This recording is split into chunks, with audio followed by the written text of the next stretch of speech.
Oh my god. No way. Real? Gaming is real today? Hang on, I've to get everything sorted. Uh the uh oh, that's my own voice. No. Alright.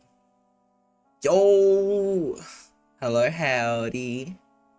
Welcome on in. Hope you're doing alright. Hope everyone's doing good. Um, is that it is. Alright. So I'm gonna keep it quick as I jump into this. I was hoping to have more preparation for it. Unfortunately, I didn't, but that's okay. I've still got plenty of resources to work with. I'm gonna be jumping into the chat if anyone at any point from the Piece of Heart event wants to come in and join chats. But to preface what's happening, hello, I'm Heart. I am a big fan of video games and The Legend of Zelda, if you couldn't already guess. And so this next hour is just going to be hopefully a nice, chill, well, I say chill, but with my brain, I don't know, but it should be a nice, just laid back discussion hour about Majora's Mask and, in context, Ocarina of Time, Drew and Fro. Howdy, hello. He's Heart, he's here.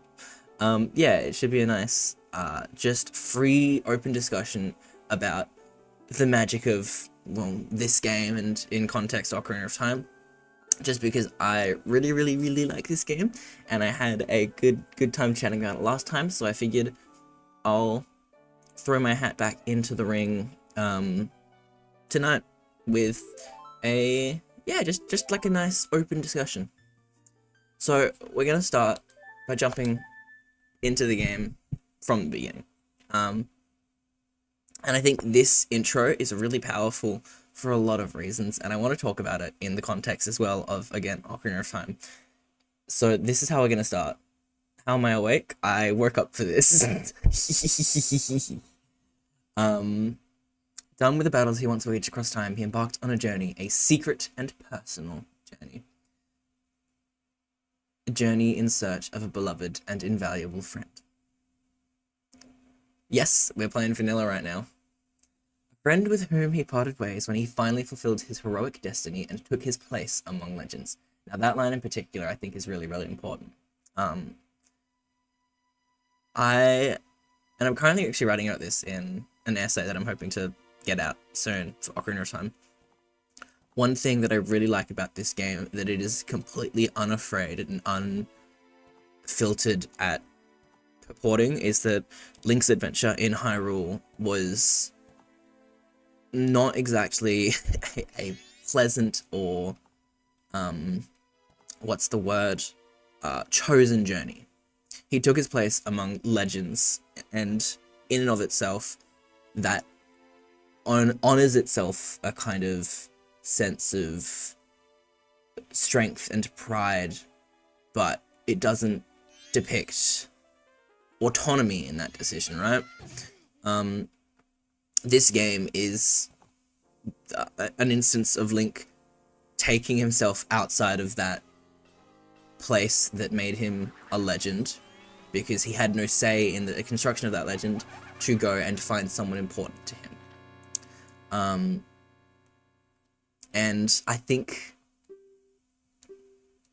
when combined with the context of who that is, which is Navi, which is someone he spent his entire childhood waiting for, and the instant he had Navi at his side was flung into that, insane journey that took him places that no child... Remember that this is a child who has seen places not only as simple and unassuming as the, Dodongo's Cavern and stuff, but as a child, again, a child has seen places as torturous and bloodied and ruined as the Shadow Temple, right?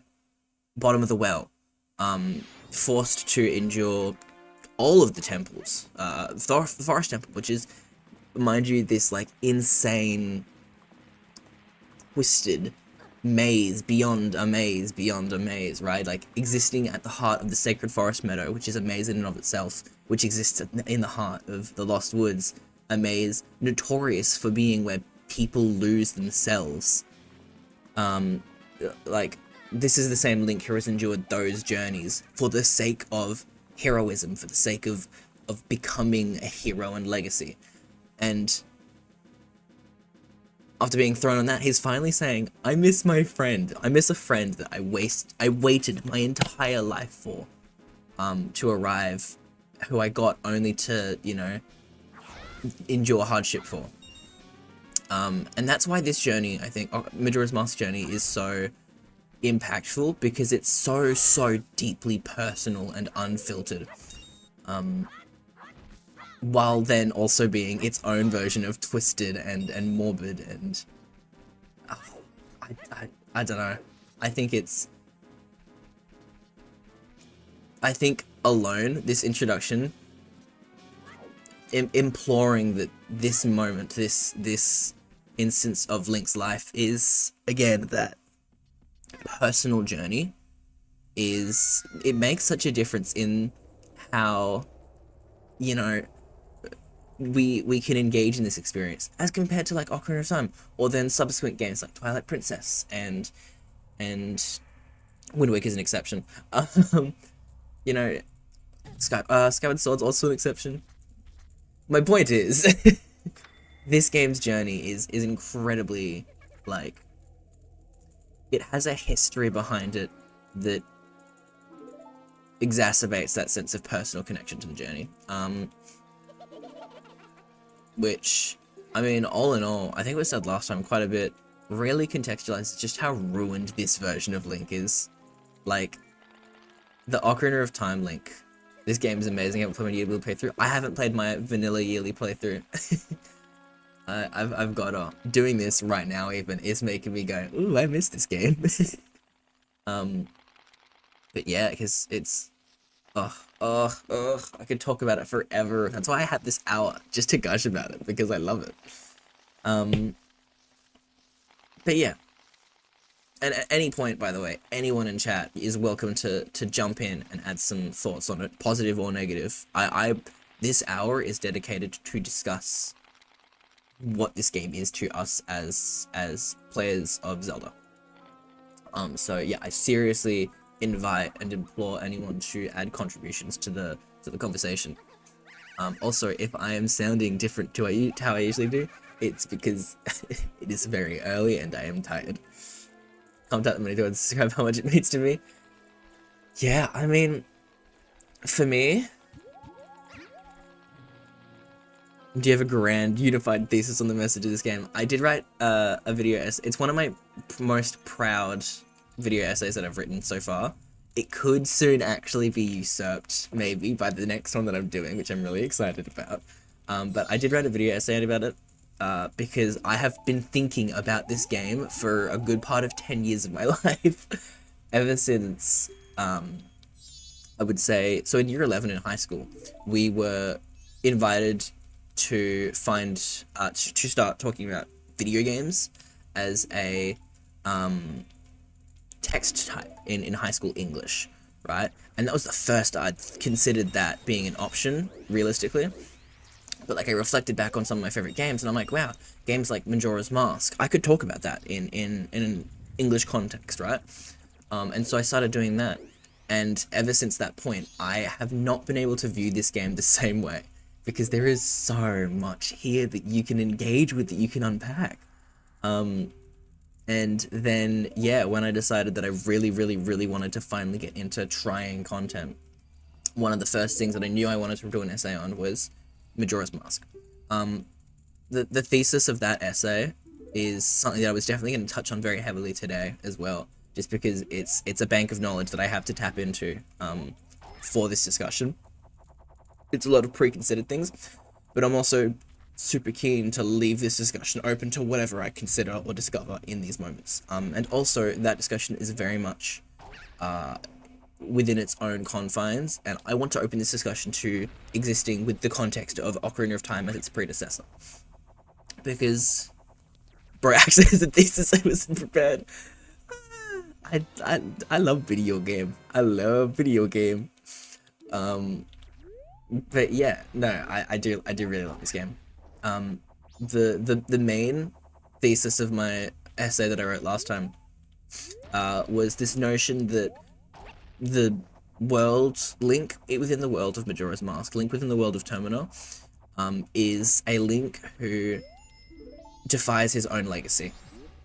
And what I mean by that is, in this world, none of Link's action, none of Link's presence, none of Link's existence in this entire world of Termina means anything. It is all, not to say pointless, but it is fruitless. It is a journey without, an audience, and it is a journey without benefactors who are aware of their state as benefactors. You have a good rebuttal to this, please feel welcome to say anything, because I'm super keen on discussing it. I'm happy to share some of my points in lieu of what you say. And then this classic moment, wish I could join VC, but I want to summarize. You're all good, go for it. You've met with a terrible fate, haven't you?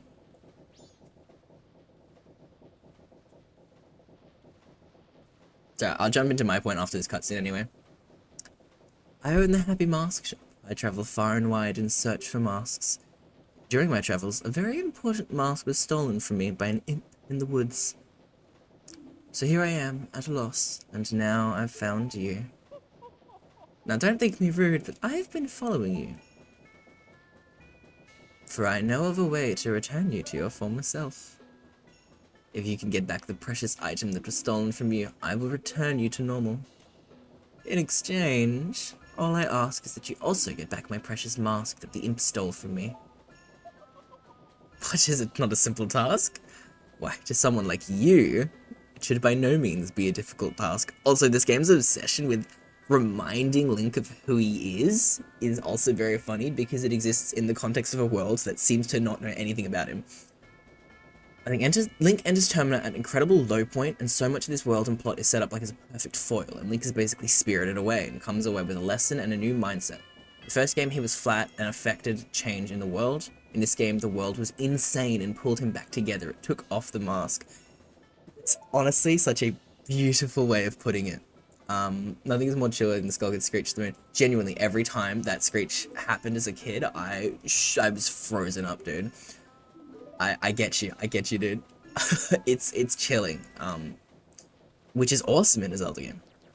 Now, Drew, your point, I absolutely agree with, very much. This world is so insane and tortured and ruined, in spite of its friendly, inviting, celebratory appearance, that it does seem to really pull Link together, and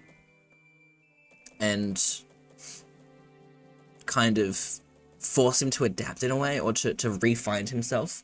And yes, exactly, one of my favorite points to bring up is this game's forced dichotomy of this, it's chaotic excitement, it's jubilance that covers up pain and fear, and the color of the world is, juxtaposed with the fear in everyone's hearts, the unchanging and rippling anxiety that exists within everyone.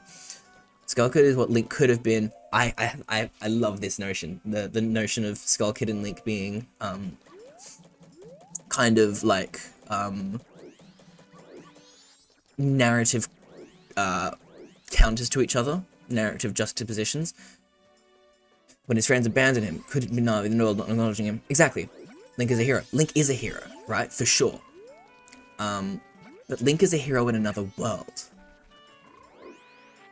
One of the things about this game is that this is not the same world that Link went out of his way to save. This is the world of Termina. This is a world that he does go out of his way to save, for sure. But this isn't that world. What makes that significant is that so much about this world, not knowing who Link is, what Link has done, implicates their relationship with Link in such a way that people see him for the boy in green, or the Deku Kid, or you know, grasshopper, or all these things, to the point I just made before, and I maybe think about that a lot. Oh, what did I miss? Oh. Oh no, that was me reading your message about how much colorful this game versus how much actually darker it is. It's this fusion of, yeah, unbridled fear in a incredibly bright, colorful, cheery appearance world. I think it was intentional that it does strip you of your strength and laurel at the start. Absolutely. But I think part of that intention, oh no, not necessarily true. I don't think this is an intentional thing, just out of reading that you can take of it, is that in having none of that credentials, in having none of that, you know, honor or valor or legacy, you have a character in a world who is simply trying his best. And what's beautiful about the 3-day cycle is that every time you think you've got, you know, things sorted, unless you're at the end of the game, you have to go back and try again and do something different. The game is deliberately designed such that it is impossible to make everyone's life sorted for the 3-day stretch you have. No matter what you are doing, by doing one thing for one person, you're locking someone else out of something else. By saving Grandma, you refuse the unity of Carthay and Anju. By trying to help the toilet hand, it's a funny example, but we're trying to help the toilet hand, you're foregoing one of your pieces of paper, your valuable scraps of paper, which can be used to afford title deeds to the Deku Scrubs who need to move from location to location. You can't save everyone and save yourself. Link saved Hyrule but not himself. Exactly. Ocarina of Time Link is a tortured child. That is a child without innocence. That is a child without childhood. You know, and that's crushing. The experiences he went through in Ocarina of Time are nothing short of traumatizing. Like, undeniably. Absolutely. This game does have such an incredible sense of wonder, as if it is Link's attempt to reclaim his childhood. And honestly, symbolically, it could be that a lot of the way that Link views the world, or a lot of the way that we see the world, is through the perception of Link as opposed to reality. Like, maybe this world, maybe Termina isn't a world that actually appears like this, but rather, because we're viewing this through Link's narrative, everything's bright and cheery and colorful because it is an attempt at reclaiming childhood, right? Like, perhaps that's an argument that could be made. That's a reading that could be taken for this. Because I mean, it's hard to miss that this world is overtly, as I said, colorful and cheery in spite of the terror that is here and all of the dramatic and you know, overwhelmingly negative themes that it has. The Notebook is literally a map to society and social systems. Oh, that's such a good reading of it. Yeah, also, I'm really glad you like this, Fro. I liked it. I'm glad you like this idea. I thought it was cool when I posited it to Luna, because there's so much discussion that can be had. And literally, as long as I have one new person who I haven't spoken to before about this game, there's new conversations to be had. And that's awesome. That's so good. But yeah, no. I think the fact that this game strips Link of everything and forces you to know that you can't save everyone, to me, it really makes this game seem like the intention is to read it such that because you have to go back in time, and because of the way that the credits seem to showcase everything, that no one is aware to Link of having done anything, and rather everything happens in the world around everyone else, and even though you're the one who made it happen, the people don't know, right? People aren't aware. And I think this is reinforced when you consider a few things. One, the fact that Link exists in this game in so many ways under a guise that is not himself. The whole point of using masks in this game is to obscure your identity and appear as someone else, for the sake of someone else. The couple's mask is used to settle the war in the mayor's office. You use the Bremen mask to grow the chicken because they will not grow for anyone else. They will not be led by anyone else. The stone mask to literally hide away from the people who are trying to see you. The transformation mask to transform into the form of the Deku Butler's son, Zora Rockstar, or Goron Leader. All of these things, right? You're literally everything that you do with the mask is to take on a form that is not your own in order to benefit someone in that society or within that stretch of Termina. I did not read that code. I don't know what that said. Does anyone know what that code was? That's fine, I'll figure it out. Nick always has his mask on metaphorically, he never addresses his actual military trauma. Literally, right? Like, he never, physically and metaphorically, there is no opportunity for Link to lower his guard and be Link. And this game almost remedies that in the sense of, you know, he's constantly being someone else in this journey, for sure. But this is his own journey. He took this journey because he wanted to, because this is his chance at trying to reclaim his childhood, at finding Navi, you know? And by that token, this journey becomes, like, it takes on a different value, right? What do you mean, did I memorize the code? Tell me the code, I forgot it, I'm sorry. But yeah, because he's always hiding himself, that makes me believe that no one was really supposed to know who he is. You remember what Fierce Deity Link represents? Fierce Deity Link can represent a few things. Here's the thing. To me, it is the tortured form of Link's time as an adult, right? Like, it is this dark and evil deity, yet in body, form, and voice resembles Link's. Aonuma? Oh, I didn't know that. I didn't know Aonuma actually had a statement on, like, what that's supposed to represent. Don't want to present Academy. No, you're all good. Oh, you told me the code. Tell me again. Oh man, tell me 25134. Okay, easy. Yeah, no, I didn't know Aonuma had a statement on it. But for me, that's kind of what it represents.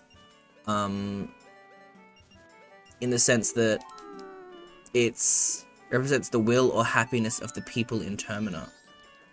Oh, interesting. Do you have any expansion on that? Because I do like how it's described internally as this counterpart fierce deity, like fierce god. He says like one sentence. Okay, cool. That's an interesting thing. I'm gonna unpack that in a second when I have a moment to think about it a little bit more. But yeah, I like how in universe it's described as this you know, counter deity to Majora, basically, right? Like, it's this overwhelming power. It is like a god's power in the same way that Majora's is like a god's power. And that makes the final battle, and I said this in my essay, and I really like this notion, the final battle in this game, if you've done everything right, if you've tried to save everyone who you've tried to save, it's still not Link versus someone. Like, that isn't Link's battle. None of this is Link's adventure. Despite how personal it is to him, his place in this adventure is nil. It is null and void. Because if you've done anything right, that battle is when you don the Fierce Deity's mask. That battle is between two gods, two deities who have some kind of otherworldly feud that you cannot know and will not know, and is never explored to you beyond the guise of a lost child claiming a power that is too much for him and a fierce deity trying to quell that. He's so overwhelmingly serious. I love it. I love the fierce deity. Yeah, but like that's not even Link's battle. And one of my favorite things, and what became the thesis, or not the thesis, but rather the driving point for my construction of the original essay I wrote about it, is that in this game, it's really interesting to note, to take I never thought of it as like a continuation of mythology. Well, that, for me, that's how it's always presented itself. I think because of the fact that it is the fierce deity mask, and it's described as like having the same kind of power as Majora. That's always been unsettling to me. I've never sat with that right, because it's like, this doesn't feel right, you know? But yeah, what became the driving force in my writing is that I think this is a really interesting point about the game. In the entirety of Termina, and keeping in mind this is in the wake of the knowledge that no one seems to observe your actions in this universe, like, because you're wearing masks all the time, and because you're, you know, you're wearing masks all the time, and you're always constantly repeating the 3-day cycle, and people are forgetting what you do because you've never done them for them yet. In the wake of that, the notion that there are so few characters who actually refer to Link by name, like, if you take a second to think about it, think about who calls Link by his name. The characters in the entire script of the game, I looked this up, to see if I could translate my point. In the entire script of the game, there is about, I think, 6 or 7 characters who refer to Link by name, right? At any point refer to Link by name. Here's one of them. These guys record your name, but they record your name because it's their job, and for them it winds up transforming into, they see Link as the Deku child who is crazy acrobatic at these games. Like, that's how they see Link. They don't see Link as Link, they see him as the terrifying Deku child, you know? Another person who refers to Link by name, Romani. Romani refers to Link by name before immediately saying, that name doesn't suit you, how about Grasshopper? And then from then on, never refers to you by name. Who else refers to you by name? Theme of importance of children, I think. Yeah, absolutely. Everything in this seems to implicate children. The Zora children that you save, too. But then who else refers to Link by name? The Deku Butler, he refers to Link by name, but he does so and then immediately draws comparisons between Link and his own son who he doesn't know Link is taking the form of. Goron Baby, yep, children are an essential part of this story. Yeah, exactly. There is this constant, and it's not just children, it's specifically, children in the context of, but for the most part, children in the context of their parents as well. Like, they're all different parental stories. It's all different kinds of, like, parental loss in a way. The first instance of a parent is the Deku Butler with, you know, his child, which is the one that you take the form of as the Deku Scrub. Like, that is parental loss of their children, right? That's a parent weeping for their fallen son. You have the Goron group, who is a child weeping for their missing guardian, and their father figure they don't even know is dead. You stand in for their father figure, in the form of Darmani. I once heard that, one time, the guy who gives you the bunny hood is a guy grappling with never seeing his kids grow up if the moon falls. Who gives you the bunny hood? Why can't I remember who gives you the bunny hood? Is that the guy in the ranch? The chicks you yeah, again, that is, see, so much of this journey is about exactly this vision of children growing up, children and adults, children becoming adults, children and their adults, right? Which, again, repositions you to consider Link's stakes in this journey, his place in this journey, his intent in this journey. Because, yeah, this is a form of Link who never had his childhood. This is a form of Link who has experienced adulthood without ever having the journey to naturally grow there. This is a Link who is forced into adulthood. And so, in a way, all the different experiences that Link has here are kind of like opportunities for him to see the different, in, for lack of better words, tragic, but, you know, existing nonetheless, facets of, like, a child's living, right? He sees different versions of childhood trauma, of childhood pain, and the adults that either are the creators of this or the result of this, right? It's the fallen Deku child and the tortured Deku butler. The Deku baby who doesn't even know that he's lost their parent. who whines and whines and whines because they seem to have gotten everything they needed, but are about to experience true loss themselves and lose, have lost their guardian. The Zora children who are going to grow up without their father, you know, and then it all ends. It's crazy because, like, you think about this, all of this ends in Ikana Valley, bar none the most uncomfortable and unsettling part of this world. It is a valley of lost souls, of beings who are trying to go on, who have fought wars and tried to fight for their people and have been trapped there.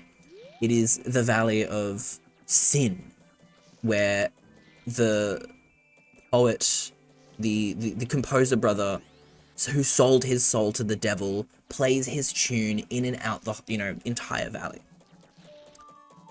It's so much. It's so much unsettling, uncomforting, ruinous imagery. And yet that is the one place, that is the one section of the game where, in terms of this child-parent narrative, there is a child and parent who is happy. Sure, it's Pamela with her single father, but they're happy. The end of that arc ends with an embrace between Pamela and her father. Link never had this. Link never had any of these. He didn't have, a childhood to have these moments. He didn't have someone to embrace as a father, or he didn't, have the opportunity to grow with his mother and with brothers and with siblings. Wherever he was, he never fit in. I think it's important. There's also no mask, really. It's more raw about him. Exactly. There is no transformation. There is no time to inhabit the body of this tortured person. It is, watch this happen. Witness what the love of a parent and their child is. And know that this is what you missed. This is what you will never get. This is what you will have to live vicariously through because you didn't get this. That's tragic, right? I genuinely haven't taken the time to consider the, view of this narrative through the lens of the emphasis it places on child and adult. So this is actually incredibly interesting and really, really fun. I'm gonna have to look back at this VOD to write down some ideas. This is really good. This is really cool. Please keep spitting, because everything we've shared so far has been amazing. What else can I do?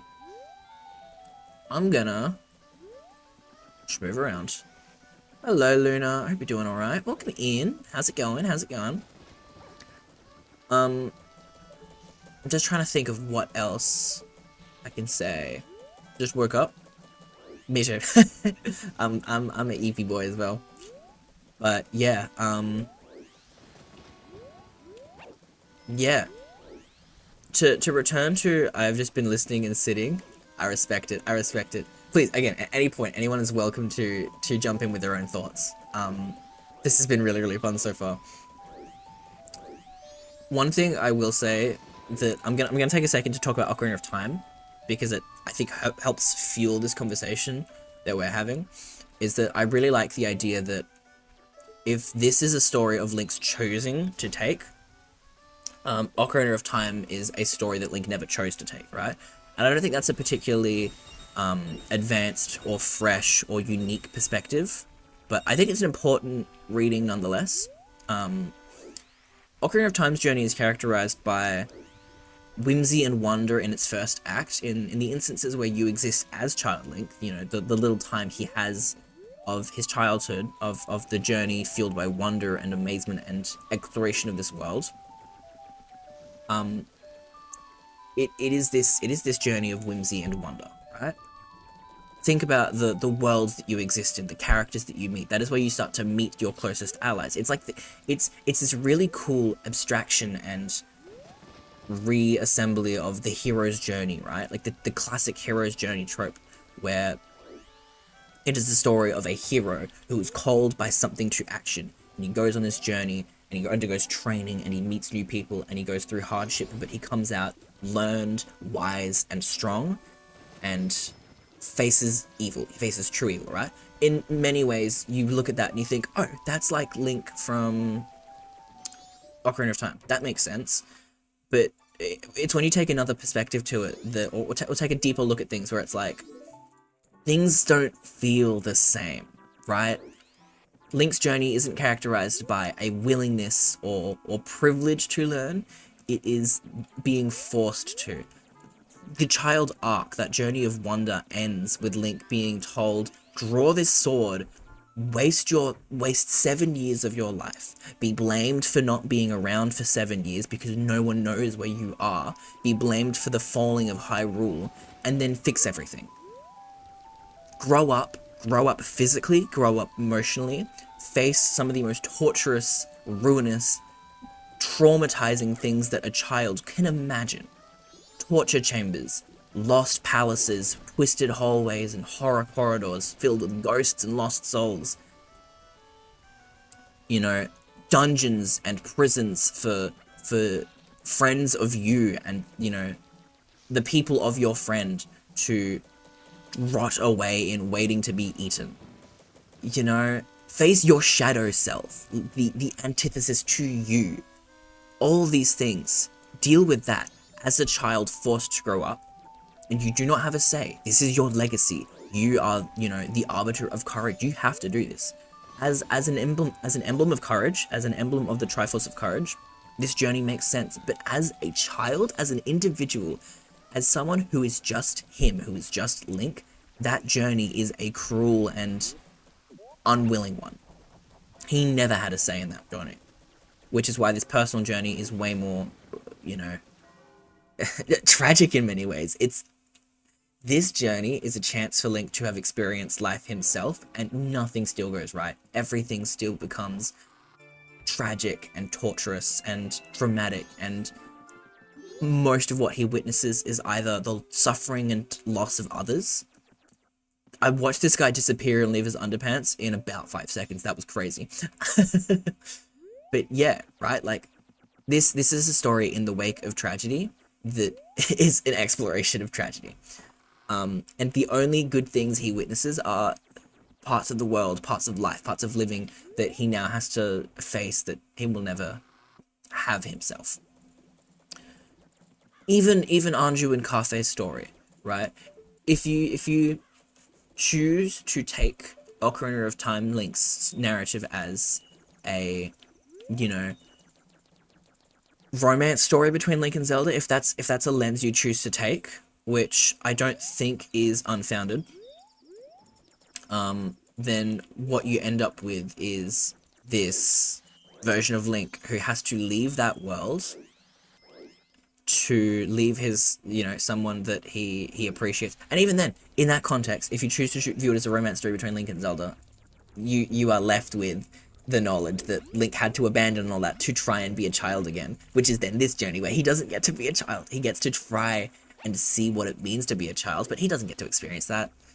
Everything that he could possibly do in this world is either watch the childhood he won't have, or be forced to endure a world that is so, like, doomed, right?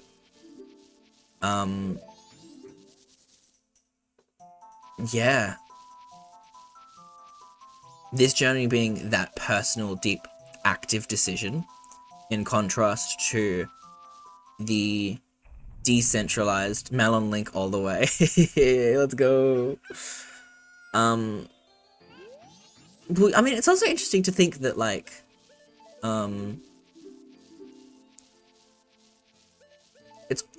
sorry, I'm in the middle of thought.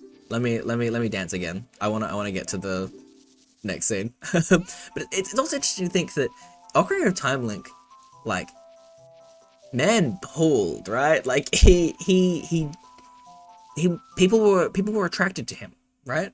And I don't even mean just, like, you know, he got, you know, Ruto to propose to him, right? But, like, he was not only physically, but, like, in terms of presentation and his presence, he was remarkable to people. Like, his presence was noted, his as child or adult. And, you know, he explores that world for long enough, and people start to see him and recognize him and engage with that. He accidentally gets proposed to by fish, right? I think the contrast... Okay, sorry. I'm going to pause my point to read this. I think the contrast of growing up from Ocarina of Time versus MM is interesting. For the most part, in Ocarina of Time, there's a clear-cut sense of good and evil, and there being a way to save everyone. In MM, he has to witness a lot of different complicated feelings and situations, and having a sense that time is limited and he can't save everyone. He's also just a bit older, so he's legitimately experienced growing up for the first time. Yes, no, absolutely. Ocarina of Time never gave chance. Ocarina of Time never gave a chance to Link to grow up. In Ocarina of Time, I never got the Moon's Tear. I should go do that. In Ocarina of Time, Link was forced to grow, but never really had the chance to, right? He never had the real, raw opportunity to. Yo, Kudogroom, thank you for the follow. Also, my alerts are working again. Beep. But yeah, no, for sure. This clear sense of good and evil, everything is laid out well for Link in that world. Even if the journey is not one he chose, or one that is comfortable or even rewarding for him, it's kind of rewarding in the sense that it cements his legacy and it saves the world that he is a part of, his world. But yeah, despite everything being clearly defined, that journey isn't for him. This journey, on the other hand, is his decision. This is his active exploration of the world to find his friend, to find more about himself. And by that notion, oh, we got a donation, but of course, I didn't get it to show. Even though the alerts are working, that alert didn't work. Kudo, thank you for the $10 donation. Oh my gosh, I appreciate that very much. Everyone here appreciates that very much. That puts us $10 closer to our goal. I appreciate that. I don't know if there was a message left with it, but if there is, I'll be sure to check it out ASAP. I'm gonna make sure I try to get those things up. Tee. I hope you're doing alright, dude. Hope you're hanging out. Yeah. But on that notion of, yeah, Link and his personal journey, this one is infinitely more complicated. The lines between what is good and what is evil aren't there because there is no single entity to take everything out on except for Skull Kid, and even he is someone that Link grows to learn about and to see that wasn't an evil person. It was a, you know, sad person corrupted by power. Did I actually grab Moonsphere? I did. Yeah, right, like, those lines between good and evil. And then you don the Fierce Deity's mask, and that is a mask of immense evil power. You know, does that make you evil? Are you evil for doing the same thing that Skull Kid did, but because you did it for the sake of the world, it's different? There is no clear sense of right or wrong. Link can't save everyone. There is no journey that ends with everyone being saved, the world being saved, and everyone being happy. Like, no matter what you do, someone's missing out. Someone's struggling. Someone's, you know, losing something. And that's because, one, not every path, you know, paths are mutually exclusive in this game. You can't do every path together. But also, two, because this world was ruined before you got here. This world was ruined in a way that people's lives were lost before you got here, and you can't bring those people back. All you can do is make the people surrounding them think that things are okay, or have one last chance to engage with them before they really truly go. Like, you afford the Goron child his last chance at seeing Darmani. You afford the Indiegogos and Lulu her last chance at saying farewell to Mikau. You give the Deku Butler one last race against his son. Like you... This world had hurt before the moon was here in such a way that you could not heal that hurt anyway. And all of these complex things are, like, these are links to navigate. This is his personal journey where he's growing. He's growing up into an adult, into, you know, someone who can process and engage with these feelings. And he can witness what childhood could be, what wonder could be, what parenthood, having a parent in your life could have been. He simply never gets it. Swamp, mountain, ocean, canyon. Hurry, the 4 who are there, bring them here. Don't speak out of line, stupid fairy. What are you doing to my brother? Skull Kid, do you still think you're your friend after that? Well, whatever. Even if they were to come now, they wouldn't be able to handle me. Just look above you. Also, this line is raw. If it's something that can be stopped, then just try to stop it.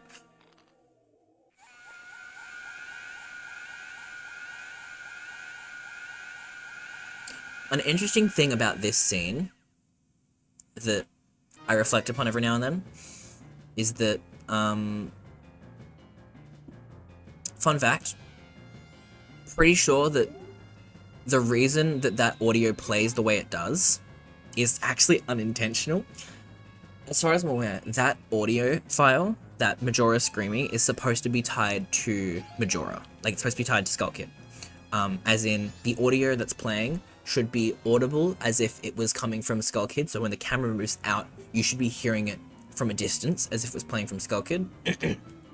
But unintentionally, they tied it to the camera in this, I think it's only in the, like, translations. Yo, Fro, thank you for the follow. Appreciate it. Thought it was following. You're all good, dude. Yeah, but I don't know. I think I prefer it being tied to the camera. When it's tied to Skull Kid and it becomes distant, it kind of makes him feel minuscule in comparison to the danger he's presenting, which is kind of cool because it takes away from him as this villain and kind of blurs those lines between good and evil as well, because it places the onus on the moon, which is important because you can't fight the moon, and that's part of Link's journey, is that there is no direct evil here. But in the same vein, when it's tied to Skull Kid, it's just this overwhelming sense of dread. It is loud, it is obnoxious, it is painful to listen to, and having that constantly ringing in your ear as you watch the moon descending quicker, that's cool. I like that. Alright, gaming. Back to gaming. I am praying that your journey be a safe one. If something should happen to you, remember this song. I do like, as well, that this reminds me of Us, and she plays the Song of Time as if she doesn't have a lullaby that is attributed to her in title and thematic, like, theme alone, that she could have shown Link. I've always thought that's a bit weird. I think in the context of the story, it's fine. It's whatever. It makes sense. But like, I just think it's a bit funny that she doesn't say, "You're going on a journey and I want you to remember me. Remember this song that is of me, that is of us and our journey." But then she's like, "Nah, bro. Hey, Song of Time, you know?"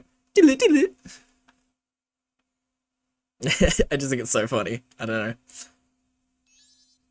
What are you doing, Lost in Memories? Get yourself together. Getting that old Ocarina back isn't going to help us.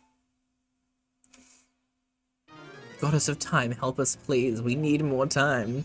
Well, about that. I will say, this decision, the decision to have Link recall the Song of Time as opposed to Zelda's Lullaby is one that I'm grateful for.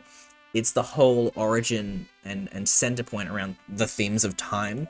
Also, let's talk about that for a second. This whole story, as we said, is it's this representation of childhood, of growing. It's a personal journey for Link. And that is in the context of a story about time. It is about, sure, a 3-day cycle, but it's about using that 3-day cycle to experience parts of the world, to experience facets of childhood, to experience facets of relationships and emotions and complicated feelings that Link hasn't had a chance to process yet. In the same, by being about time, it really aligns itself well with this story being about like growth. And I think what ties all of this together is what we're about to have happen to us in a second. It's not just this this journey of time, of childhood, you know, of lost time, of experiencing things that Link won't get to experience, becoming witness to them, of tragedy, of loss of parents, of child, of all these kinds of things. It's not just that, but when you come down to it, it's a story of healing, right?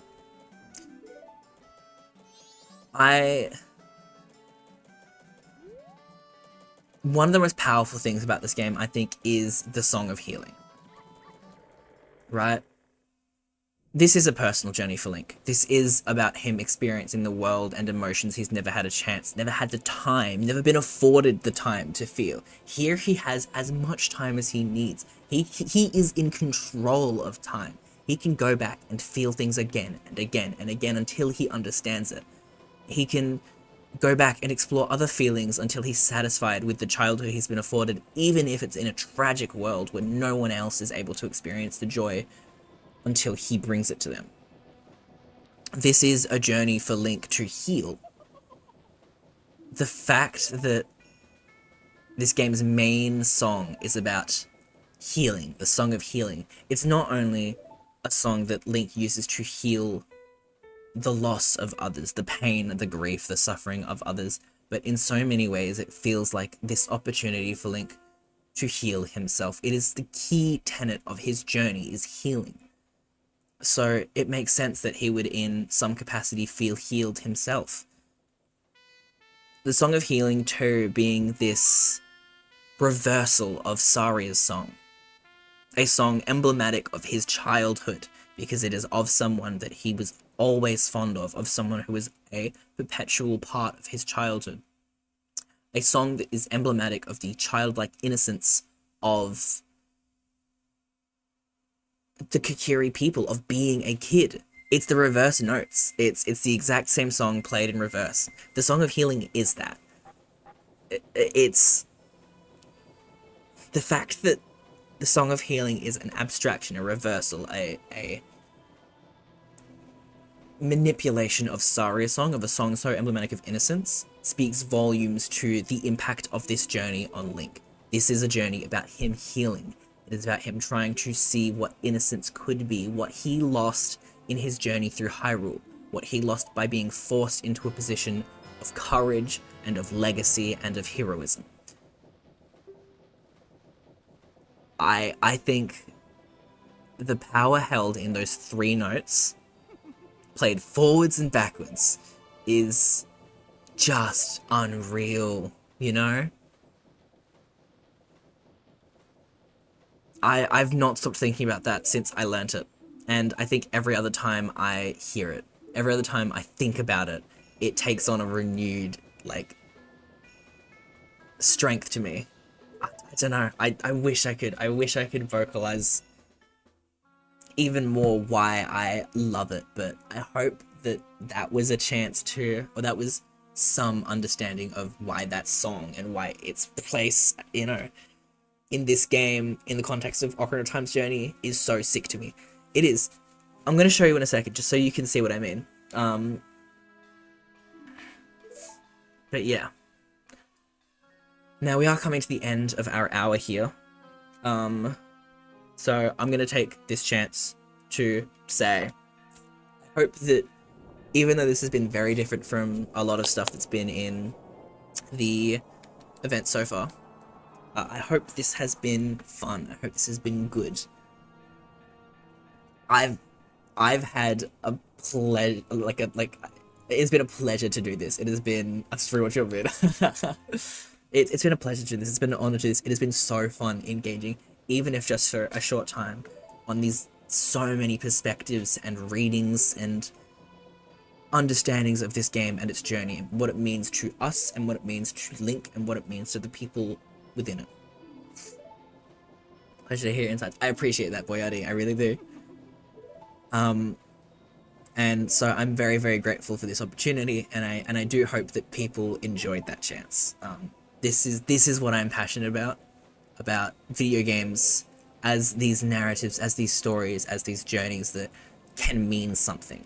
And it's what I will never stop striving to put forward into the world and share with the world. And it's why this charity is so important to me too. You know, Child's Play, for me, when I think of Child's Play, I think of it as, this is my chance at trying to share something so powerful in my childhood. Multitude of cartoon voices, so true. But yeah, this charity is for me, or you know, promoting this charity is for me a chance to share what I was so lucky to have in my childhood with people who might not be so lucky, people who need this chance to, in line with what we've been talking about, grow and to feel like a child and to have that childhood. I had that. I had a childhood with video games, and that became part of who I am. It is a core tenet of my identity. I am so privileged to have had that experience, and I think more people deserve that chance, which is why this charity means so much to me. If you are at all interested, willing, and able, consider donating to the charity, the cause. It makes a huge difference. It gives kids a chance to feel this way about themselves, the world, the games that they play, and the people that they meet.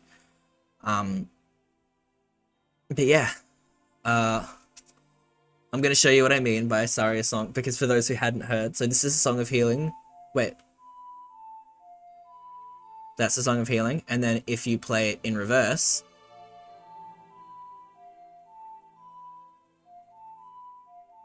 Saria song, Song of Healing. I love that fact. That fact will forever stay in my mind, in my memory, in my heart. But yeah, with that, I think that's me. God, what I could do. I wonder if that means something. That's what I'm saying. Like, of course, like it's so impactful. There is so much behind that. What I could do with like another hour to talk about these games. Oh, I love it. But thank you all for having been here. I believe it'll be. So okay, go for about 5 minutes more. Awesome, that's alright. I can spend 5 minutes more. I'll just you know. I will spend 5 minutes wrapping up. Oh, ready when you are? Cool. I will let you know then. I'm just gonna, yeah, I'll take another second to say my farewells, but this is, for all intents and purposes, my last debut in the Piece of Heart event. I am going to be in the event following this, which is the Zelda tune trivia. So hey, anyone who's here, if you stick around after this stream, you'll be a part of the. You get to see me there, right? I will still be here. I will be there. But this is my last solo debut, I guess, if that makes sense. And I just wanted to take a moment to again say that I'm endlessly grateful that I get to be a part of these. As a kid, the idea of doing this is like, it was a dream, right? Like. Someone who grew up with video games and with the community around video games, things like GDQ, events where it's like speedrunning, playing games for charity. As a kid, that was insane to me. It's like, whoa, you can do that? And so the fact that I have the privilege, the honor to be a part of this, that I was invited to be here, is just like, I'm endlessly grateful. I am endlessly grateful for everyone who engages with these, everyone who donates, all that kind of stuff. So, you know, yeah, I need to say thank you. Thank you for having me this time around. Thank you for having me last year and this year and for any times following. And yeah, I'm keen to wrap things up in the Zelda. I'm keen to get destroyed in Zelda trivia. I got humbled last time, so this is gonna be really bad. But yeah, is there anything else I want to say? Stick around, keep supporting. Like, I've had a blast here, and I hope that you've all enjoyed sharing this time with me. But there are so many fantastic people here. Streamers, people, players, speedrunners, just general members of the community that, just, yeah, stick around, support, engage.